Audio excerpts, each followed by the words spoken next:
Today, we've had some really cool things happen in the agency over the last 60 days. So I wanted to get two of the major players that are products of that advancement and are here to really help us just blow up next year. And that's going to be Demi DePietro and then Mia Fallon. A lot of you guys already met Mia. She was a powerhouse SGA. She's coming in here to help us expand our East Coast operations. And, I'm going to let her introduce herself, so I'm not going to take thunder. And then Jimmy's actually come in like I did. He was a senior director with Home Office. A lot of you guys know who Simon Harris was. He was one of the top RGAs in that agency as well. So he's actually joining us as of tomorrow. He officially joins the squad. So we're going to be interviewing him. And then I just had to, dude. We got Alvin with us today. Getting him to show up is such an honor. The dude almost netted $60,000 last month. Okay, 60,000 ALP during a short month. Like November's always short due to Thanksgiving. It was even shorter than usual due to the way the calendar actually fell. So beyond an accomplishment, it's something to admire. So Alvin is one of our rock stars. So he has spoken to the agency a couple times. But Alvin, I don't know when's the last time. We always need a little bit of Alvin every like 6 months, I feel like, to kind of give us all revved up. So I got him chiming in, and we went over some cool things that he wants to talk to us about. So I think we got some great players in the interview Thursday. So what we do is we do like a panel. I'm going to ask them a series of questions. They're going to answer the questions from their own perspectives and own tactics. And the hope is we finish a little early so we can do some Q&A where you guys can ask these people, some ideas, tactics, mentalities, whatever it is you feel like you could get some juice out of. Sound fair? Okay, so let's go ahead and get rolling. Eddie L, where you pin the killers. There we go. There he is. What's up, Alvin? Hi, how are you? Love the background, bro. All right, Jimmy's there. All right, cool. So as you guys are aware, I want you guys all to introduce yourselves. Mia, we'll start with you. Alvin will move to you second. Jimmy, go to you. Take all the time you want. But the idea is, guys, I want them to explain what they did prior to American Income, because I don't feel like I'm going out on a limb where I don't think any of us saw ourselves selling life insurance as our life plans. Usually this fell into our lap and, we got into it, got educated, and now we're kind of all about it. So let's discover what they did prior to this. I also want to know what the trigger moment was. What caused you to come to American Income, or like what was going on that made you want to shift, kind of the trajectory of what your professional outlook was looking like. And then lastly, and this can be fast, it's really whatever you want to do, but what are your future plans? Either personal, professional, collection of both, but what are we using American Income Globe for like a destination or a vehicle for, or whatever it is. So let's talk about what were you doing prior, as in the past, what made you come here, which is kind of the present, what you plan on doing here in the future, which is obviously the future. Okay? So once again, Mia, let's start with you. All right, so I'm Mia Fallon Rain, everybody, from Chicago, Illinois, born and raised. Windy City, baby. Sorry. Yes. I went into the military when I was 17 years old. I graduated high school when I was 16, went into the military when I was 17. Did 4 years in the United States Navy. Got out of the Navy, got 2 bachelor's degrees and a master's degree in a 4.5 year period. And my master's was in adult education. So I looked for my dream job. And my dream job was to be in education, to run a school. And I actually got this job actually in Texas. I was running 3 private high schools in Texas.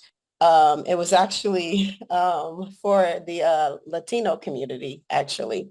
And I am giving this company my end all be all. Like I'm working like 60 hours a week, changing up their curriculum, recruiting for the school, retraining the teachers, like doing everything. And I even was talking to the owner about being a partner one day. And she agreed, and I'm thinking I'm on this track. And next thing I know, I walked into the office and I'm trying to log into my password, to my email, everything, and I can't log into anything. And then in the lobby, it's like this energy when I'm looking at like the admins and everybody else in the building.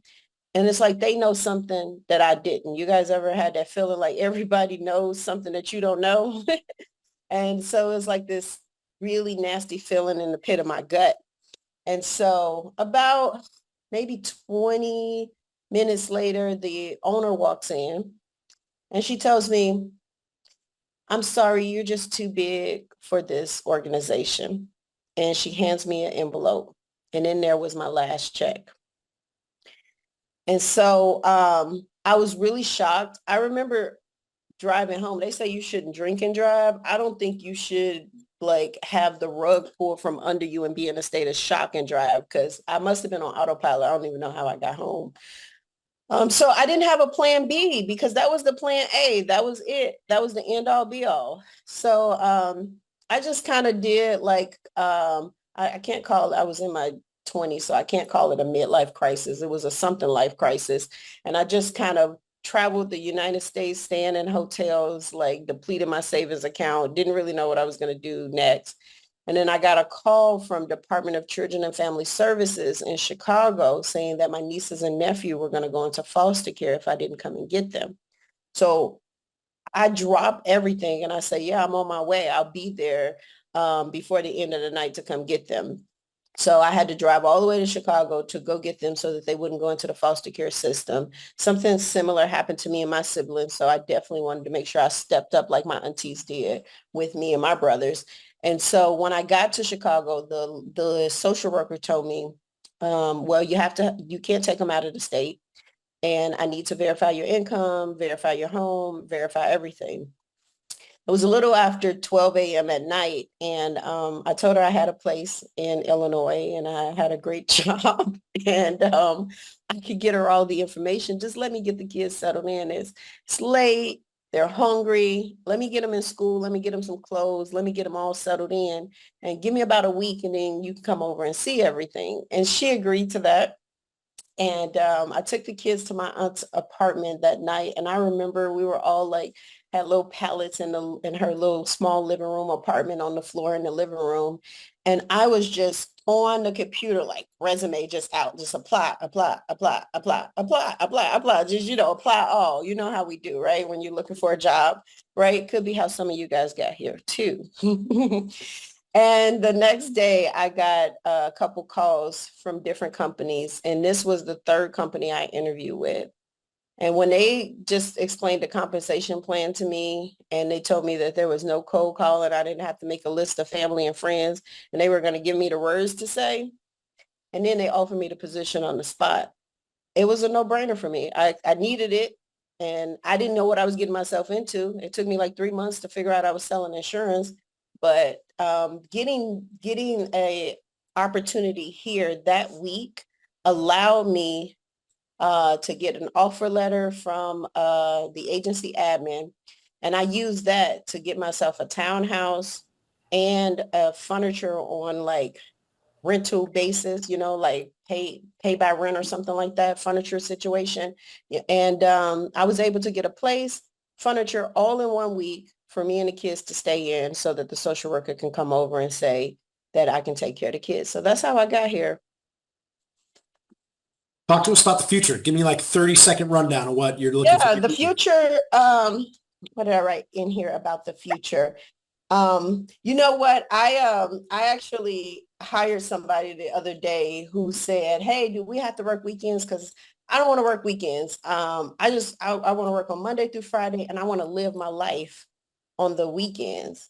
And it hit me instantly when he said that. I was like, wow, that's such the mentality of most of the people in the world. I'm like, I would rather work Saturday and Sunday and live my life Monday through Friday, but I really want to live every single day.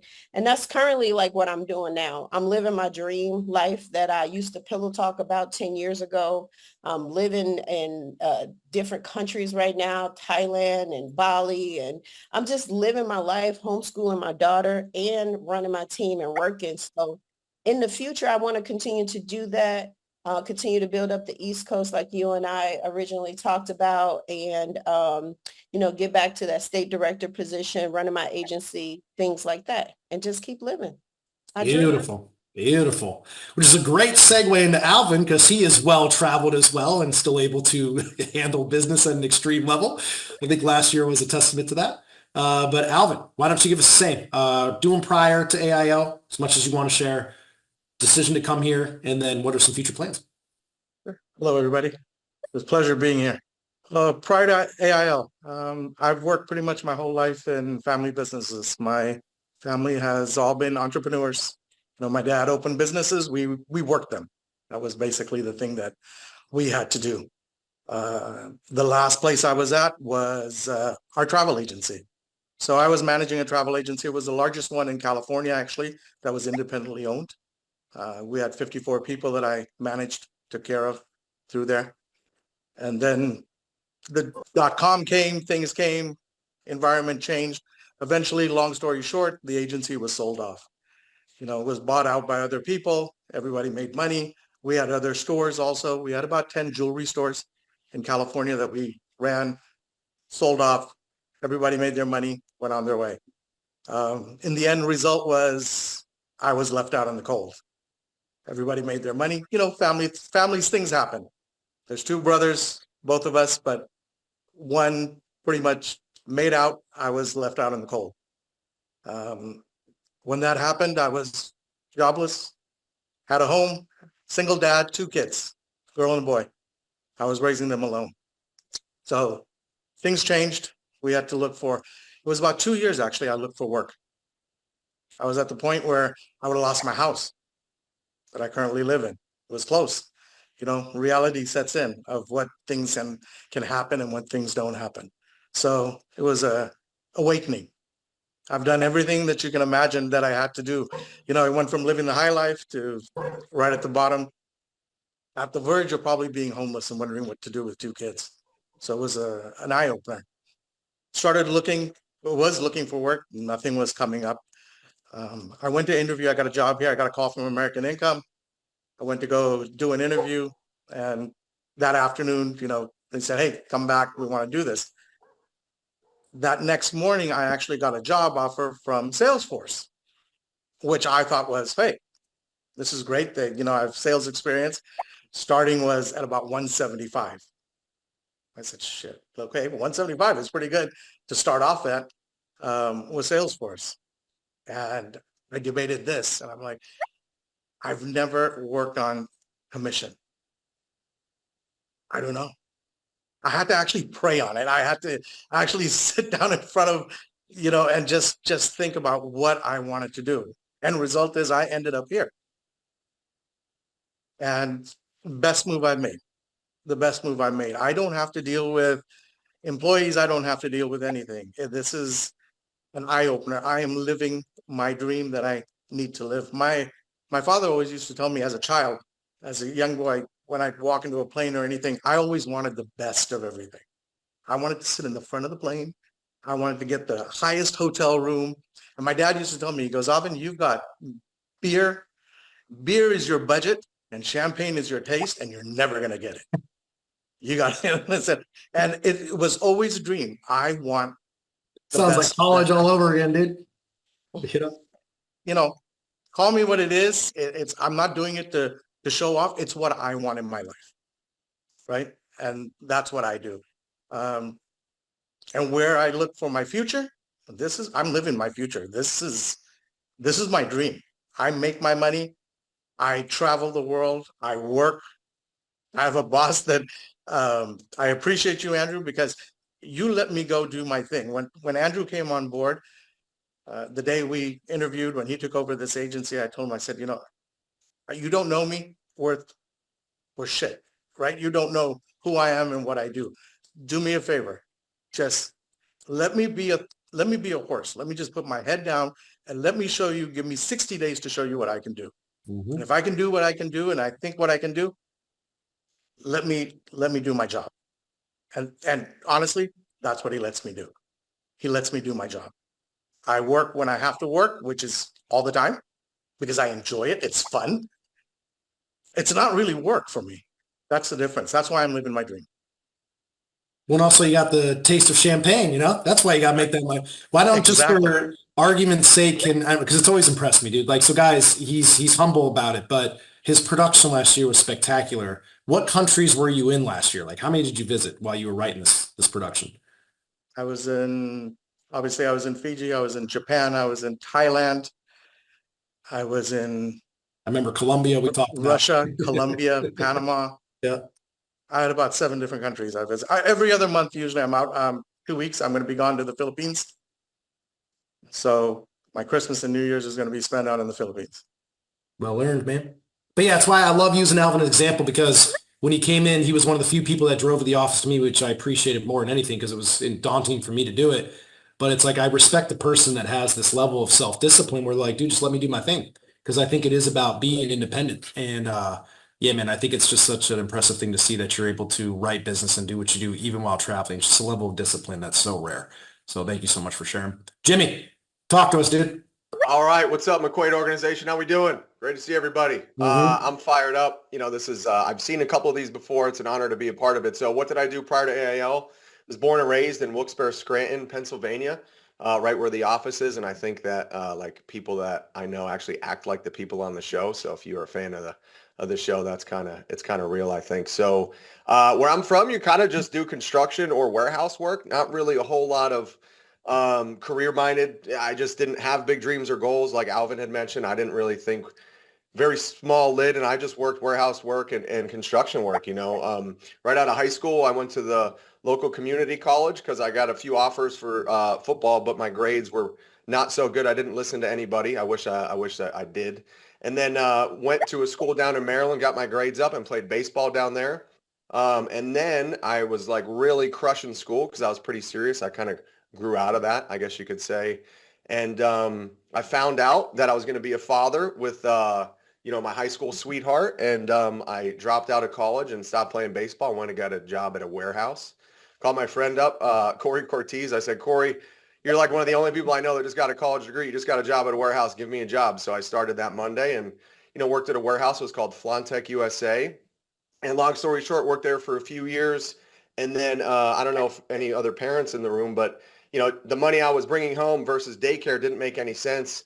And my kid's mother at the time obviously was trying to keep her in college. I was supporting her. So she had to do an internship. So long story short, I stayed at home with my daughter, which was awesome. It was an awesome few months, but boy, that was pretty tough. I give all the credit in the world for anybody who stays at home with their kids. That's the best, but that's tough. And then went back to work as a plumber and a roofer, worked for my uncle plumbing company.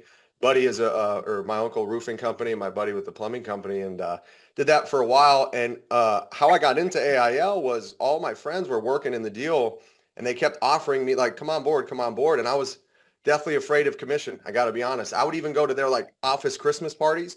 I went to 2 or 3 office Christmas parties over 2 or 3 years. Like I was a part of like the AIL fam, and I wasn't even working with them. I loved it, but I didn't want to do that. I didn't like talking to people. I like ripping a roof off, putting a new roof on, and not talking to anybody. And then to be honest with you, found myself in a really big financial hole, getting paid 10, 12 bucks an hour as a roofer, and raising a family is pretty tough. And there's a certain point where I was in a big financial hole, and I just was like, you know what? I got to come on board. So thank God I did. I started way back in 2011, and that's how I came on board with the company. My friends brought me in the business after I said no for 2 years. Why did I come to this specific agency? Well, man, I've been a senior sales director for 4 years now. I worked for corporate for 4 years, and sitting on the sideline for 4 years has been awesome, able to coach and mentor and work with different agency owners, fly all around the country. But met Andrew and been working with your agency for the last year. And, I just think that I had the chance to work with over 50 organizations. So when I tell you that you have one of the best organizations that you work with, I really mean it. I'm living proof. I just left corporate to come over here, and that's why I'm working with you guys. You have one of the best SGAs, one of the best RJ and MJs and leadership teams, and such honest and integrity and just like pure will to make everybody successful and doing the right things. I'm just so excited to be here. And, if that doesn't tell you that you're in the right place, I don't really know what would. My future plans with AIL is to be an agency owner, of some sorts, and really just kind of world domination. You know what I mean? That's really what I'm after. So, definitely want to be an agency owner, an SGA partner, obviously with Andrew, and, grow from there. That's my goal, and really use this for a vehicle to be honest, buy like hundreds of thousands of deer hunting land. I really want lots of land where my kids and grandkids could all roam, and we Show could, them the wall, baby. Show them the wall, Jimmy. Come on. uh, Yeah. Any of you guys that know the Predator, I told him he needs to, like the Predator movies, like he needs to get some kind of, trophy wall like that, but that's fine. Yep. Yep. All right, Jimmy, thank you so much, dude. So guys, let's start jumping in the questions. So a lot of you guys in leadership have heard me ranting about this week, but if I were to ask anyone here, what is the definition of insanity? Everybody knows the answer to this question now, where it's like it's doing the same thing over and over again, expecting a different result. Like we all know that, right? That definition translates to a lot of other things. And I think another thing it can be is like, I think you can label yourself as somewhat insane if you feel like you're going to grow or become another version of yourself by doing the same things, same habits, same attitudes, same self-talk, all these kind of things. That would be insane. Something's got to change to become that person that you see, right?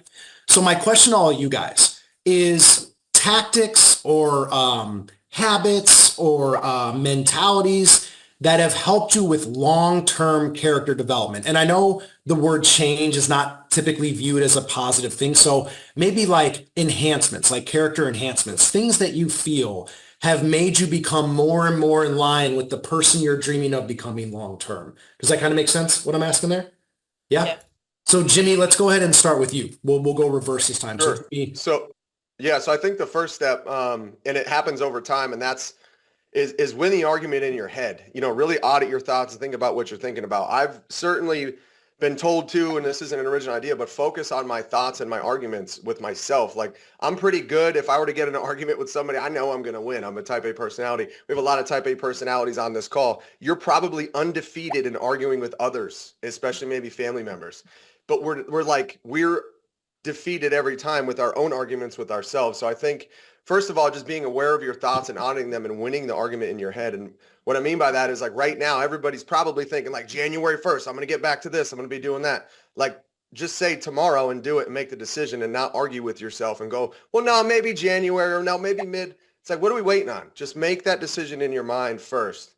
And the other thing is, man, I mean, so many people just rely on motivation and they're looking for like, I'm not always motivated. Alvin, Mia, and anybody successful in this, you're not always motivated. You're going to rise to the level of your disciplines and you're going to fall to the level of your motivation. Or, I'm sorry, you're going to rise to the level of your disciplines. Like you have to have daily disciplines. And I always am a firm believer, and I was taught this, of course, but mind, body, spirit. Books, podcasts, scripts. I have a daily routine of that stuff. I'm always pouring positive in as much as I can because you can't pour from an empty cup, right? And whatever that means, like for your body, gym, so on and so forth. Spirit, I like hunting. I go to church. Some people like yoga, hikes, meditation, whatever. But whenever I find myself not performing at the level that I know I can, I just look back at the last few weeks at my mind, body, and spirit. And if I was slacking in one of those areas, it's like, no kidding. That's exactly why. Like, what are you even wondering why you're feeling this way? So the other thing is it happens over time. Those little daily disciplines and working on your mind, body, and spirit, small hinges swing big doors. Like you're not just going to like, stop thinking like, all right, I'm going to go on vacation this summer for a week. And that's what I'm going to be great after that. No, that's not how it works. You have to do little tiny things, and over time, you become the person that you want to be. It doesn't happen overnight.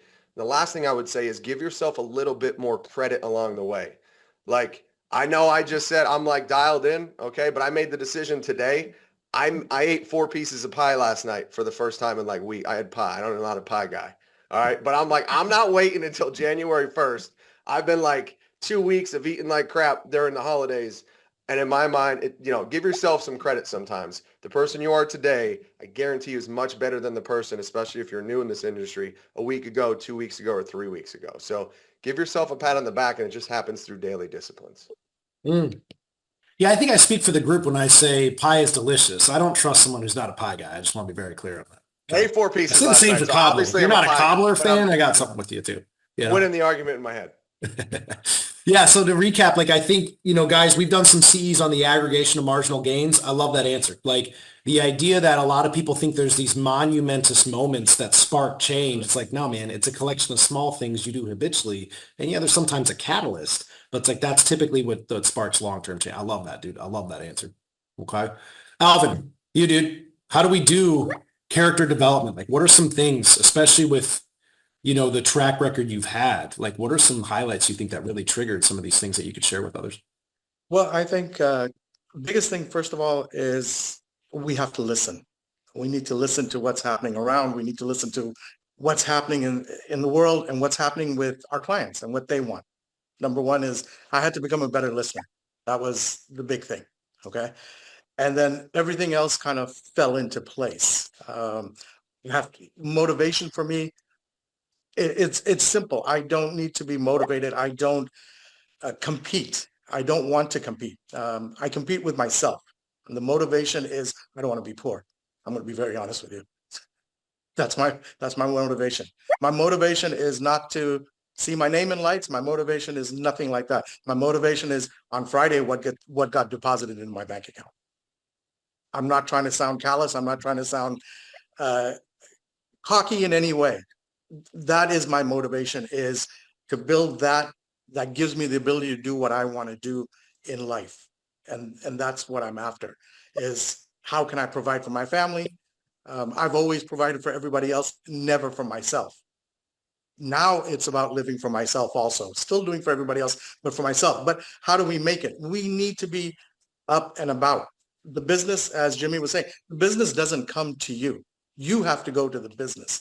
You have to be perky every day. You have to dress right. You have to put on a show every single day. No matter what type of day you've had, what type of evening you had, when you wake up in the morning, the smile needs to be there. Everything else needs to disappear. The positivity of you as an individual needs to show up and say, this is how I'm going to make a difference in your life today.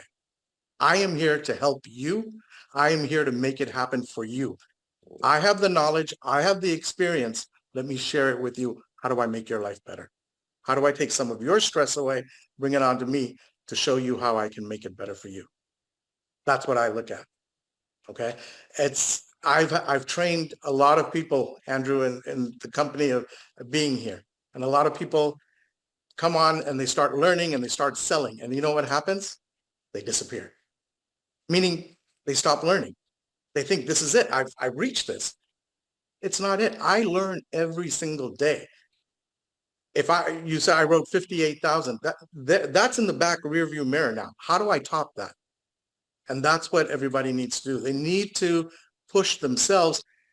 Andrew can't push them. Jimmy, nobody can push them. I can't push them. You need to have the drive. What is your drive to do it? Right? That's the big thing for me. Okay. I know in the morning when I get up, I'm having that drive. I'm going to make it. Okay. I've had bad months.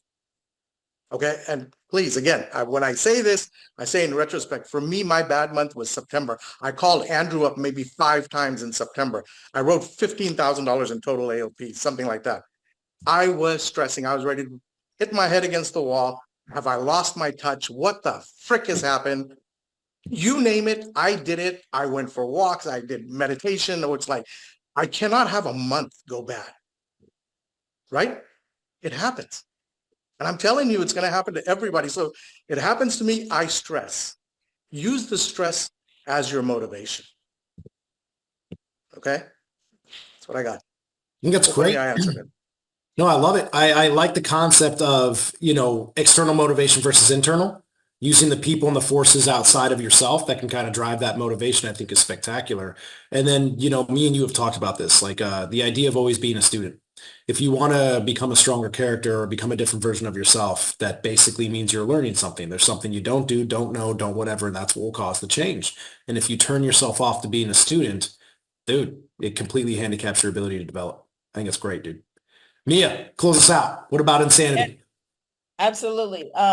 So 50% of what I feel like has contributed to me changing and evolving as a person is actually being around other winners, like intentionally putting myself in places and rooms and spaces where I may have felt uncomfortable, where I may have initially felt I didn't belong, or I may have thought other people felt like I didn't belong, but I kept going in those places and spaces over and over and over again. And I kept surrounding myself with people who were doing more than me, better than me, who were where I wanted to be, because that will stretch you and make you uncomfortable.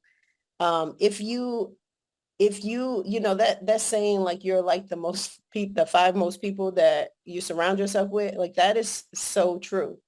If you surround yourself with 5 other people that are like driven, leveling up, they have the income that you desire and aspire for, they're living the life and the dream that you would like to live, you're not going to bring them down. They're going to bring you up. And so I did that. And then they introduced me to other things that I didn't know about that they were doing that I started doing, like reading, constantly developing myself mentally. Like Jimmy was speaking my language. I don't know if this is an AIO language or whatever, but that mind, body, spirit, like, that's been ingrained in me since the beginning. And so just taking care of my mind, body, spirit daily, not just so I can not pour from an empty cup, but also so that I can have the energy, the mentality, and the spirit that I need to do the things that I'm trying to do here. Listening to podcasts, self-agency, and self-criticism. So I'm going to go a little bit opposite of what Jimmy said. I know you give yourself credit, pat yourself on the back, all of that. That's nice. But talk to yourself when you're messing up and tell yourself, be straight and real with yourself. Like, if you're not doing something that you said you were going to do, or you know you can get better, like, don't be delusional. You know, a lot of people are very, very delusional. I'm not delusional. People think, oh, Mia, you're so tough. You're so critical. Like, you just go straight for the solution. I do the same thing with myself. I'm very tough with myself. I do. And I'm in a healthy way, not an unhealthy way, but I go straight for the solution. You know, what is the problem? Me. What's the solution? X, Y, and Z. That's all I got. Very good. Very good. Kind of convert. It's same student, man. You gotta be a student. You gotta be listening, and you gotta be making sure you're upgrading yourself, dude. So let's move on to the next question. Okay, Alvin, I think it's a perfect one for you to kick us off on. We're going to talk about activity, converting activity. Okay. So those of you guys that are new and go to my class and the VIP meetings, this is something I harp on a lot. The job is difficult. And we're going to talk about this a little bit on Monday. For our income levels, no matter what industry, what occupation, the same level of difficulty is there. It just shows a different face. So it's something you always have to be confronted with. So when we talk about difficulty of the job, I feel like garnering and converting activity, that's what's hard about it. If you got enough activity, you're not stressing about sales. You're not stressing about referrals. You're not stressing about any of this stuff because you got the activity. You got, as we talk about, we make burgers. You're dealing the business in bulk. So let's do this question kind of centered around that. It's a 2-part question. So Alvin, especially being like top of the top, but producing activity and converting that activity is the essential piece of this job, arguably the most difficult part of this job. Okay. So first question, mentalities and tactics. What are some basic mentalities and tactics that you have done to consistently garner the level of activity that you have to succeed? And guys, just heads up, Alvin, I'm sorry if I'm kind of over talking it. The dude's got like 13, 14 appointments a day when he's running his schedule. Like, he's got a stacked schedule. Same show ratios and everything we all suffer from and deal with, but the way he combats it is just robust activity. So Alvin, some mentalities and tactics you do or you think you could share that help you capitalize on that activity.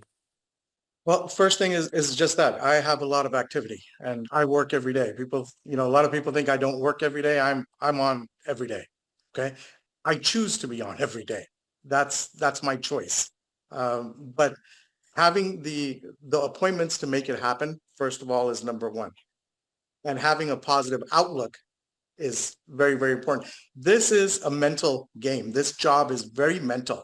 You can go down the bunny rabbit hole and be lost, or you can just be positive. I look at an appointment and I say, okay, this is going to be a sale. This is what I'm going to pitch.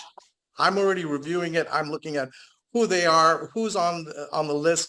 Are they married, not married? Do we have kids? How old are you? I've gotten everything in my mind. Okay. My idea is every appointment is going to be a sale. And that's what it has to be. Okay. I find, and unfortunately, what I see recently is I make an effort to sell everybody. And I think people are getting intimidated. I'm not taking any names. I'm just telling you in a general We're fashion. talking in agency, right? Yeah. Yes, in agency.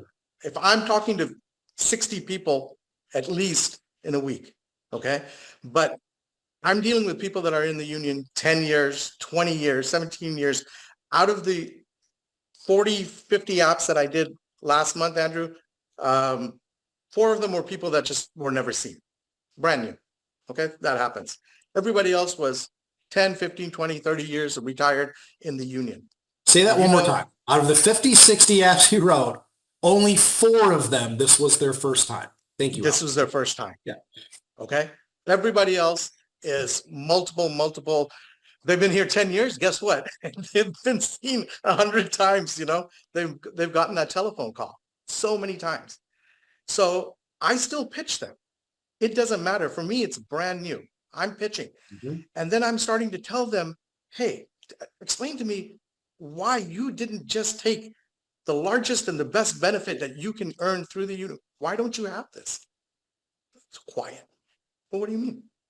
I mean, your permanent benefit, your life insurance policies through the union. Do you know, I'm not going to get into the detail. They weren't pitched. But nobody told me. They came in, they did the AD&D, the 4,000, and they were out the door. People, you have taken the time to make hundreds and hundreds of phone calls to get an appointment. And then you didn't pitch them. And I get it. You're scared. You're intimidated. Somebody's is 60 years old. You're in your 20s or 30s or whatever it is. I get intimidated also. I do, but we got to put that aside. If you're not pitching them, you're leaving the door open for somebody like me and somebody else to come in and take that. It's insane. Simple things. Do you know, I had a client last month that told me, well, you know, they told me, but I told them, I said, what happens? I don't want to lose my benefits when I leave my job. You're not going to lose your benefits. This is the only benefit that's going to stay. It's going to be there for you. You leave your job, you quit, you retire, you get fired. It doesn't matter. The benefit's in place. We're not emphasizing the great things that we have to make a sale. It is very, very simple. And sometimes it's a repetition of doing it over and over again. And like I said, in September, when I wasn't selling, I recorded myself. I listened to what I was doing. I have to fix things. But here, these are simple things that where I'm picking up sales that probably I shouldn't have picked up. Honestly, it should have been sales that went to other agents that had already worked them. I have people that I talked to that were just talked to 3 weeks ago that didn't buy, that turned around and bought from me. Just because, and I'm nothing special. Understand that. I am nothing special. The only thing I have is the information that you all have. The only difference is I'm presenting it. Mm. And I'm presenting it in a way that it harps over. Maybe in my presentation, 4 or 5 times I will go over. Understand, this benefit will always be there for you. It can never go away, right? Understand that if you got laid off, we'll take care of your premium payments while you're not working. Not once, not twice, multiple times, right? Mhm. Once, I'll tell you one person what they told me, and this is something that I have to bring up. This, well, the girl was flirting with my husband. I wanted to deal with her. Oh my God. I'm so sorry. We are dealing with husbands and wives, right? And if this, in this particular case, it was a female, right? And whatever it is, understand, 95% of the time, who runs the household? Who runs that checkbook? Even though the guy is working, right? He's the union member. She is making the decision. Your conversation needs to be more this way than it's this way. She is the winner. She is the pocketbook. She is the decision maker. 95% of the time. Mm. So I'm going to sum it up. I would say probably hours spent, right? If you're not putting in the time, you're not going to have the activity. And the Yes. second would be is like, dude, a lead is a lead. I don't care what the prior story was. I don't care whatever. It's an opportunity to have the conversation. You know, and I would agree with that. Jimmy, Alvin, Mia, you guys all know this, like, because you were, raised when I was. Like, guys, there were so many times I would have a lead that I was doing drop-bys on, and we would go to the house and knock on it. The person didn't live there anymore. Most agents, they would just leave. My pitch was, well, guys, I got this benefits package that's available to this address. If I don't give it to somebody, I literally throw it out. I would get so many appointments, presentations, and sales just by converting that opportunity into an actual presentation. Okay. Remember, unions are just our heritage. Anyone can enroll into it and experience the same benefits. So Alvin, I love that answer, dude. I love it. Mia, follow us up. What are Yeah, some tactics, mentalities for garnering and converting into results? yeah. So like Alvin said, like this business, this opportunity is so mental. It's really so mental. So you really have to have self-drive. You cannot be the type of person that needs someone to motivate you. I think Jimmy spoke about it too earlier. Like you can't really need motivation. Like motivation is like a spark of a flame that goes out when the wind blows or when a drop of rain comes, right? So you are the one who has to talk to yourself daily and be self-motivated. You have to have some kind of drive and ambition about yourself. Alvin is kind of like me. We got the same blood. It's like we got expensive taste. We trying to live. We try to travel. We got things we want to do in life. And we didn't grow up. It sounds like Alvin was like me, didn't grow up like that at all. Didn't see that at all. But we knew we wanted to have it, whether we was exposed to it from the TV or other people. But you have to have some kind of want or need in your life that will push you to do what you have to do. Okay. And it could be other people like your kids. I want to take care of my kids. I want to see my spouse do well. I want to retire my spouse. I want to retire my parents. It could be those things. And those things are nice. And I've had those things as motivation, taking care of my kids, putting food on a table, all those things. But my son now, he's in the Air Force. I have a 6-year-old daughter now, but he's in the Air Force. He's doing his own thing. Right now, it has to be about a different level, something different. So for me, I'm self-driven. I'm talking to myself every day, positive thought process, and I'm making myself execute on what I said I'm going to do. I don't want to be a liar, right? You don't want to say I'm going to do X, Y, and Z, and then you don't do it, right? Then you're telling yourself you can't trust yourself. You're a scam to yourself. So just be self-driven and self-motivated. Mm. I think it's kind of consistent too. It's like a lot of the activity, it's like, yeah, we do have calls and all these things, but to achieve any of those, the mentality and perspective driving in is what's going to provide the fuel to actually get those hours fulfilled, which is good. Jimmy, close us out. What kind of All right. mentalities or tactics to garner the activity and then convert it into results? So the first thing that I thought of was, why am I going to do this? Why am I going to pick up this phone and make these calls? Why am I, way back in the day, why would I drive my car 2 hours, 3 hours into the field in a different town from my house, run appointments from 1 to 9 p.m., get out of the house at 11 p.m. and drive 2 hours home and then do it again? Why am I going to do that? Well, everybody's why is a little bit different, right? Especially during like win weeks, push months, things like that, or on a week to week basis. I remember my why at the time when I started, we have a lot of new agents on this call, was my daughter. I have 2 children now, but I would share my goals with her and say, hey, if daddy writes this month, we're going to go to Dorney Park, and if I write this much, we're going to stay in a hotel. And if I write this much, I always shared that with her. Why did I do that? So then she'd call me and be like, hey, how's it going? What number are you at today? And I wanted to put that pressure on myself because I'm not that motivated of a person. But when you have to pay all the bills and you have all these bills and you got a family, like, you have no choice. And the alternative for me was to go back to roofing. And I didn't want to sweat. I didn't want to do that anymore. I had a vehicle. The why was I get to do this stuff. I don't have to. So that was my why, was my family, right? And that was like what motivated me. That's why I want to get the activity, because I know the activity is going to lead me to those sales. That's selfish. That's a very selfish thing to do, right? But this company provides that. The second thing, my why, was this. Think about, why are we really doing it? At the end of the day, we're doing it because we're serving families. I pulled the agency's claims report. This is October's claims report for this agency that we're all in, and these are all the death claims. $16,000, $36,000 Teamster, $26,000 POS, $42,000 referral. And we're afraid to collect referrals and ask. And look, this is like a payout, $30,000, $27,000 discount card. We don't want to call discards card for whatever reason.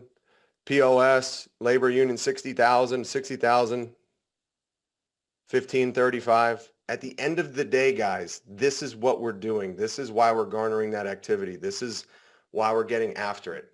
Of course, there's selfish reasons where we're able to take care of ourselves and our family.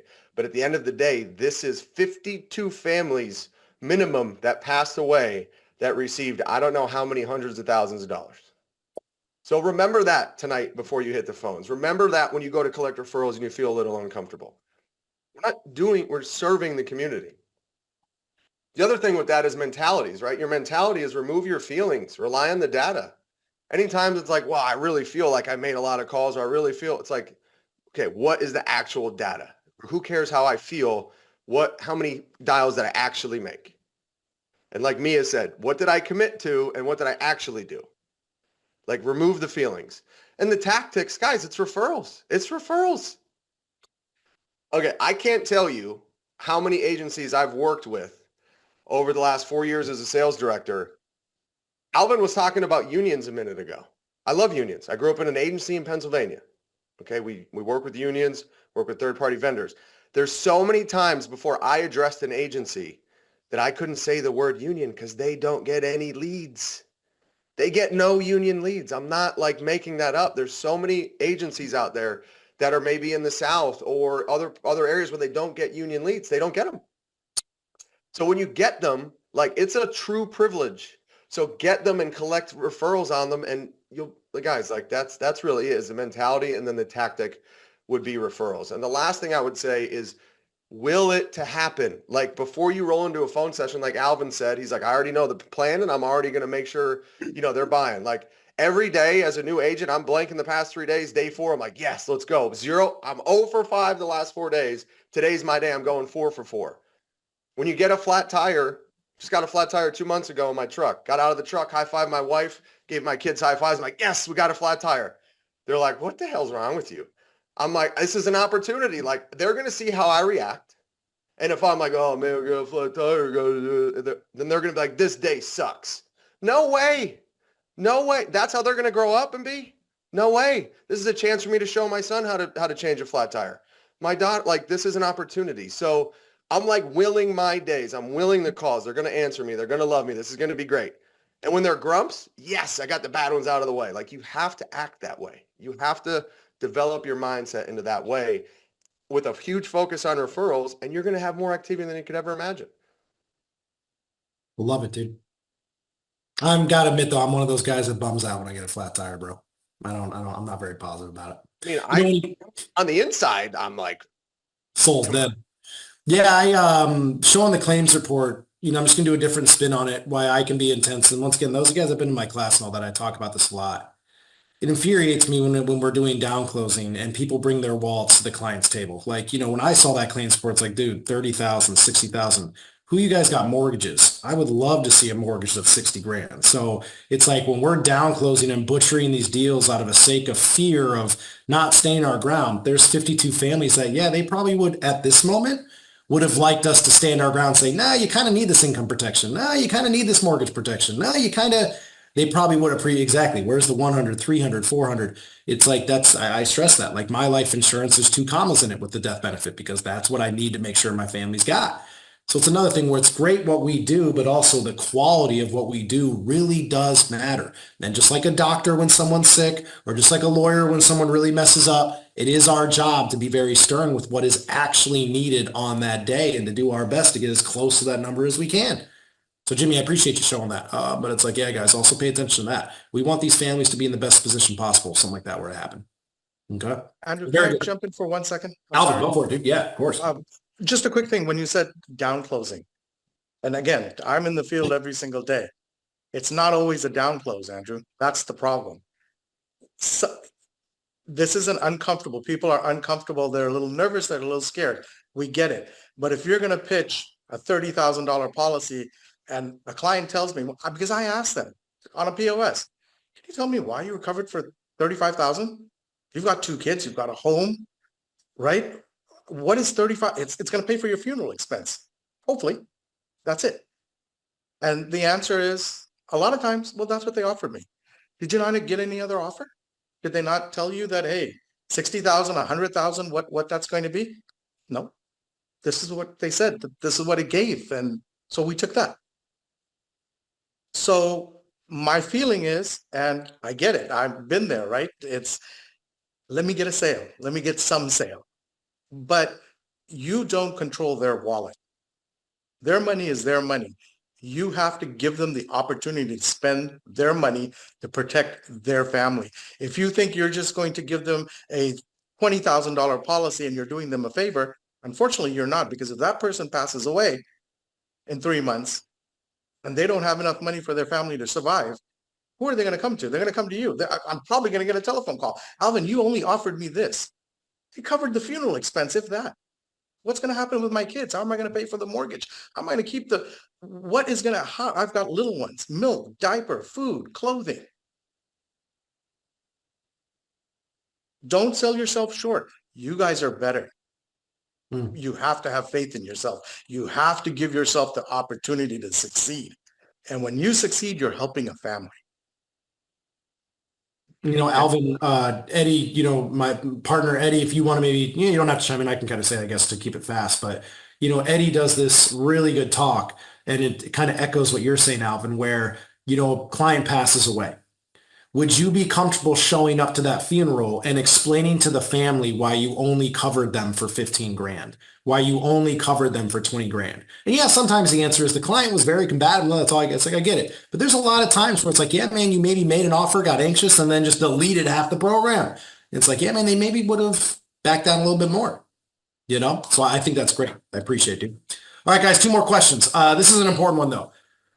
Once again, you guys have heard me rant about this all the time. I think environments really matter. Like when you're raising kids, when you're doing business, when you're working from home, the environment to which you work really matters. So I want to ask you guys, as all top performers, obviously, I believe your environment can impact your motivation level, your ability to focus, your ability to drive, like all these kind of things. So obviously, you guys got backgrounds, all this kind of stuff, but when I say environment, I don't just mean physically. I mean your families, your schedules, your workspaces. These are all what I consider environment. Okay? So quick, do like a minute or 2 a piece. What are some things that you have done to your environments with those 3 categories or any categories you want to add that have made your environment more conducive to work? So you can have your environment as like an asset, not an obstacle to your ability to succeed. Mia, let's start with you because your environment changes, I feel like, all the time. Whether it's in Bali or it's in, what I mean? Go for it. So one of the biggest change that happened to me in my career is when I went into leadership. I actually initially felt like I had all these balls that I needed to juggle and I didn't know how I was going to keep them all up in the air. And so it took me about six to 8 months to get it down pat.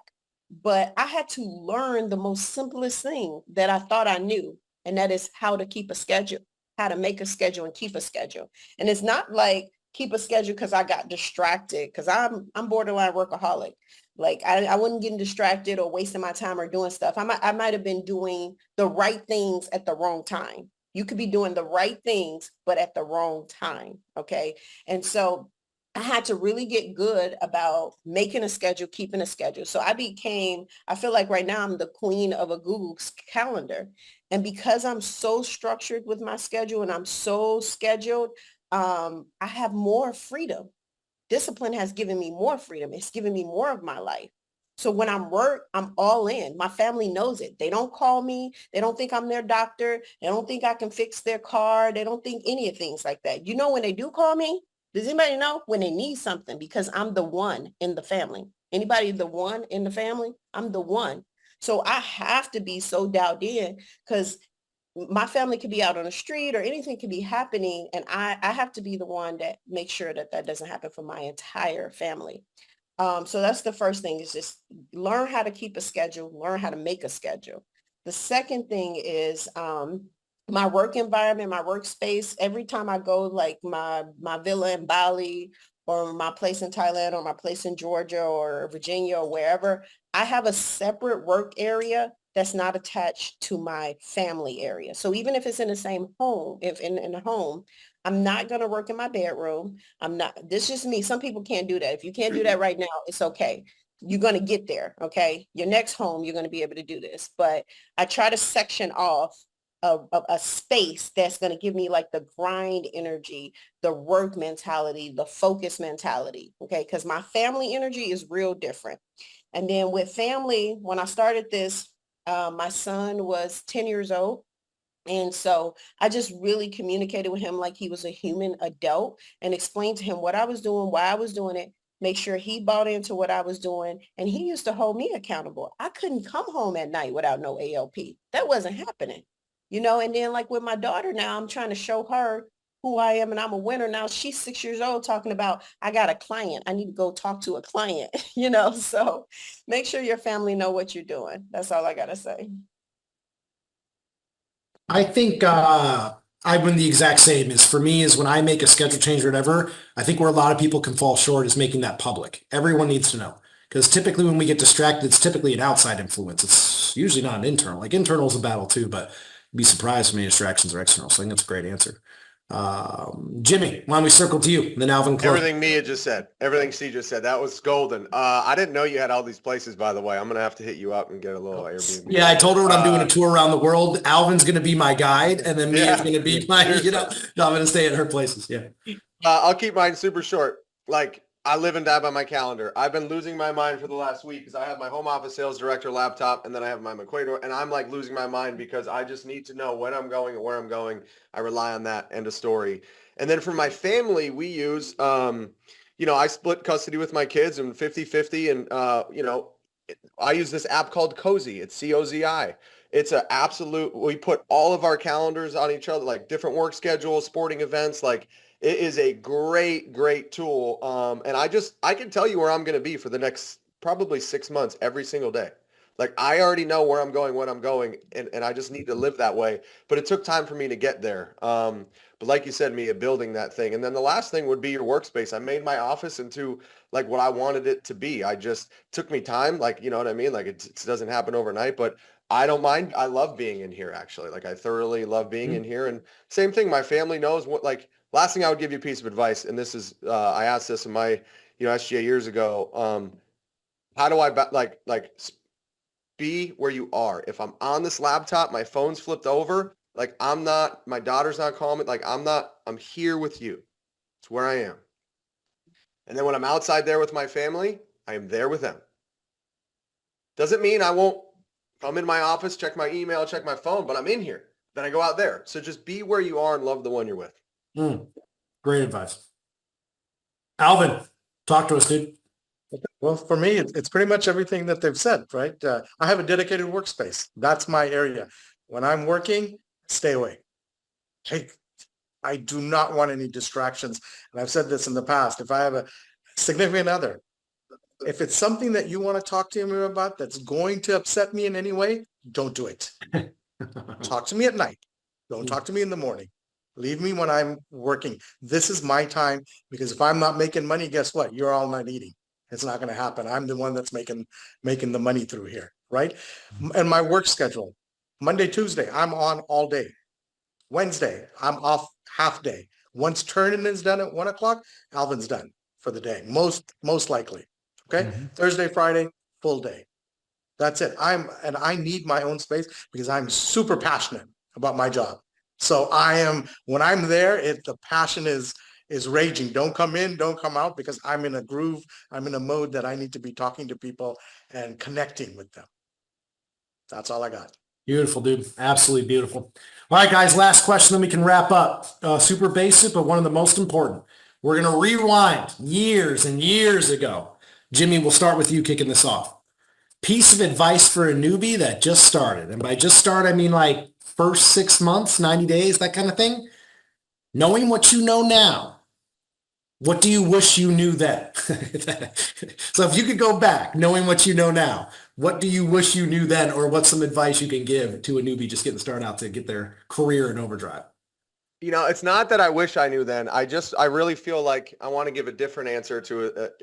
It's just like, put 100% trust in the process and be 100% duplicatable and implement at the speed of instruction. Any success that I've ever had with this company, I have stole it all. I have absolutely every workshop I'm ever going to run for you guys, every sales call I'm ever going to run, anything I'm ever going to do zero original ideas.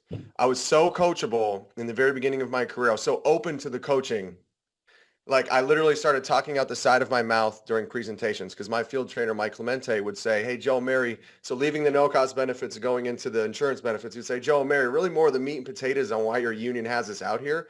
So I started doing that. I don't talk out of the side of my mouth, but my field trainer did. I'm like, he's so good at this. I'm going to just mimic every single thing he does. And that's like, it's not that I wish I didn't know that. I just wish I bought into it even more. But I could certainly say, like, nobody's going to steal better than I am in this career. And you can. And that would, like, I'm telling you, I'm a roofer.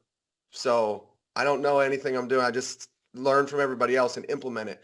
But implement at the speed of instruction. And don't think that taking coaching and implementing coaching are the same. You could take coaching all you want, but do you implement it? They're two different things. Mm-hmm. You're not a roofer anymore, bro. I want to be clear. I know, but I'm just saying at heart, you know, that's, you're right. All right. Alvin, talk to me, dude. For me, it's I would say product.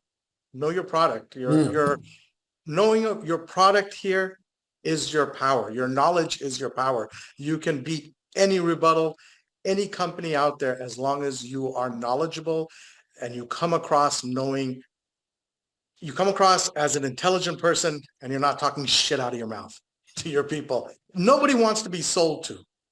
They want to be advised. I'll give you that piece of advice. They want to be advised. They want to make their own decision. Nobody wants to be sold.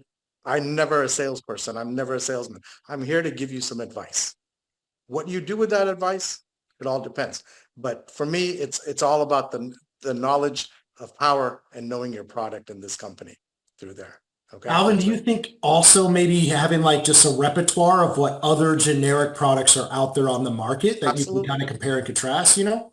So what I did and I still have a yellow notepad, you know, that big legal pad. Mm-hmm.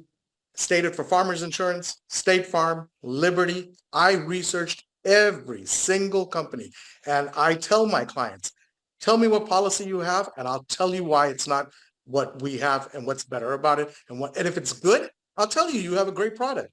If it's not, you make your informed decision of why. Mm. I have learned everything about every company that's out there.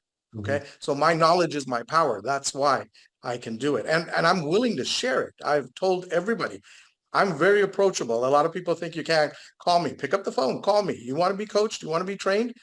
I'll give my personal time up to help you because I want everybody to succeed. But I'm going to tell you this, you got to be passionate about it. You got to want it. You really have to want to say, I'm coming after it because this job is your passion. Okay. It can make you into, how much do you want to make? You want to make 100,000, 200, 300, 400, $500,000 more? Andrew status, couple of million? I don't know. You know, it's whatever you want, but you have to be passionate about it. And I'm very passionate. I'm so involved with my clients. You know, Andrew, this is going to get a little bit off subject, but within 2 minutes, I'm going to make a friend on my call. Within 13 minutes, I'm going to tell you all it is to know about American Income and the product that we've done. Okay. And hopefully within 32 minutes, a sale is done and over. Love it. That's what I average. And that's what, and it's coachable. It's not something that I'm born with. Mia, nobody, Jimmy, we've learned. We're adapting. I'm still learning. And you can teach me something. And if I can help you guys make some more money, I'm always open to it. Mm-hmm. It's great, dude. No, it's absolutely spectacular. No, I think the reason I bring up the product knowledge, guys, is like it is kind of nice when people bring up products and you kind of already know like somewhat of a repertoire of what they're talking about. It breeds confidence in the client. So and like whenever I talk to Alvin, like he just knows his stuff, knows universals, knows whatever, and he's able to rally it. So great advice, bro. Great advice. Learn your industry, not just your job. I think it'd be very useful. All right, Mia, close us out. Piece of advice for a newbie. I'll close this out with two things. So one, I'll give you the one thing that I didn't know then that I wish I would have known. And that was to pay yourself. So figure out what your income need is. So if you can pay all your bills on $2,000 a month or $3,000 a month, then that's what your income needs to be. Divide that by 4, pay yourself every week what that is. Everything else you make, you need to save and invest, save and invest, save and invest. I didn't know that. I wish I would have. I made so much money so quickly when I started in this company, and I was just paying all my bills, living my life, taking care of my family, doing everything. And until I really figured out how to utilize all this money that was coming in, I was just having to do it over and over and over and over and over again. So I would say if you're not doing this right now, put yourself on a paycheck every single week. This is what you get paid. Everything else goes to savings and investment. Now, the second thing I want to leave you guys with that I did know that was told to me that I want to tell you guys. I didn't know why I was being told this, but I was just very coachable. But my first SGA said for that first year, you need to dive all in. You don't take no vacations. Don't start any new relationships. If you can help it, don't get pregnant. Like don't try not to get pregnant. But anyway, just like focus on this career. You're coming into a new career, a new industry, and you're going to need to hustle. Like the first 3 to 4 months, I actually worked 7 days a week. You got to build a foundation. So it's going to take a lot of grind at first. Don't think you guys can come in doing what me and Alvin is talking about and just start traveling all over the world. It doesn't work like that. You got to build that foundation first. So that's what I'll leave you guys with. Beautiful, guys. Love it, love it, love it. I'm going to give what I wish I knew. Okay. Because when I came into this job, I had no idea that people in life insurance make what they make. So I wish I knew, like I tell people, it's like, hey man, 3 years from now, if you were going to be making 500 grand a year, would you give it your all? It's like, oh, hell yeah. It's like, okay, well then you're probably in the right spot. And if you guys are here on Monday, I want to talk about this. What I wish I knew objectively as Andrew McQuade, college educated, blah, blah, blah, blah. Objectively, this is by far my highest odds out there anywhere else of making the money and building the dreams that I seek by far. And that's what I'm going to talk about on Monday with you guys. And I'll be as objective as possible to kind of walk you through my mentality on that. So Jimmy, Alvin, Mia, guys, let's give them a round of applause, guys. I absolutely love you guys for doing this and taking time out of your day. Amazing, amazing. Thank you, You guys, obviously we're for having me. performance-based. They Thank do you. this stuff for free. So I appreciate you guys taking the time to educate us and go through all this. I know everyone loved it. And guys, I know we went over, so I apologize for that, but we will see you guys all here in a couple days. I have more in the back. Thank you so much. Bye. Thank you guys very much. Recording stopped. Thank you. Of course, guys, we'll see you soon.